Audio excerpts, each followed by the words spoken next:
First road correct గా ఉంటే second road దగ్గరికి రావు, సెకండ్ రోడ్ కరెక్ట్ గా ఉంటే థర్డ్ రోడ్ దగ్గరికి రావు. వాళ్ళిద్దరు కరెక్ట్ కాదు, మూడోడు కరెక్ట్ గా ఉన్నాడు, వీడితో సరిగ్గా ఉండొచ్చు కదమ్మా.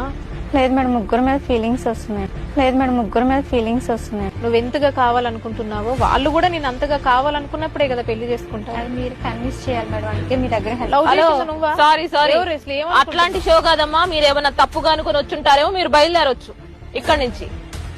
మీరు హెల్ప్ చేస్తారని ఫ్రెండ్స్ చెప్తే ముగ్గురిని తీసుకొస్తుందంట, ముగ్గురిని కన్విన్స్ చేసంటే పెళ్లిళ్ళు చేయాలంట. ఏం మాట్లాడుతున్నారండి ఇక్కడ? నీతో ఉంది, నీతో లివింగ్ లో ఉంది, నాకు ఇంట్లో సంబంధం దొరక్క. అందుకంటే నేను వదలనంటున్నా కదా బావా, నువ్వు కూడా కావాలని చెప్తున్నా కదా.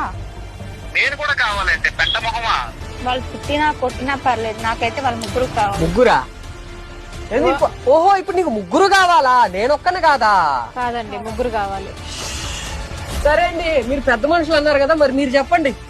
ముగ్గురు కావాలంట, మరి ఏదో నన్ను అన్నారు కదా, మరి మీరు చెప్పండి. అయ్యో అన్వర్, నిన్నేం అనలేదమ్మా.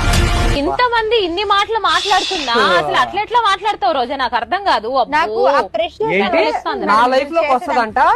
ప్రెస్టేజ్ తట్టుకోలేకపోతున్నా, నేను ప్రెస్టేజ్ తట్టుకోలేకపోతున్నా. ముగ్గురు కావాలి మేడం. అమ్మో, నేను లైఫ్ ఊహించుకోలేకపోతున్నా వాళ్ళు లేకపోతే, నా జీవితమే లేదు.